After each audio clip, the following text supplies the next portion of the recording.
સુરતની વાત કરીએ તો નાનપુરામાં અપાર્ટમેન્ટના 6ઠ્ઠા માળે આગ લાગી છે।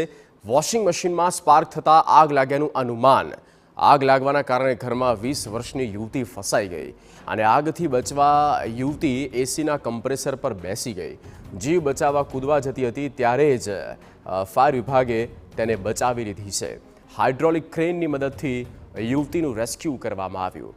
ફાયર વિભાગે આગને કાબૂમાં લીધી છે।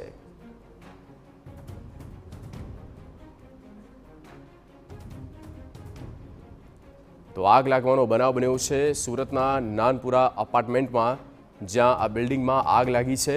હાઇડ્રોલિક ક્રેનની પણ મદદ લેવામાં આવી છે, કારણ કે હાઇટમાં હોવાના કારણે ત્યાં સુધી એ પાણીનો મારો ચલાવવો અશક્ય હોય, ત્યારે હાઇડ્રોલિક ક્રેનની મદદથી પાણીનો મારો ચલાવવામાં આવી રહ્યો છે અને બ્રિગેડિયર આ અંગે કામગીરી કરી રહ્યા છે। આ એ બિલ્ડિંગ પણ અમે આપને બતાવી રહ્યા છે નાનપુરામાં અપાર્ટમેન્ટમાં, જ્યાં 6ઠ્ઠા માળે આગ લાગી છે। વોશિંગ મશીનમાં સ્પાર્ક થયું અને આગ લાગ્યું હોય તેવું અનુમાન લગાવવામાં આવી રહ્યું છે।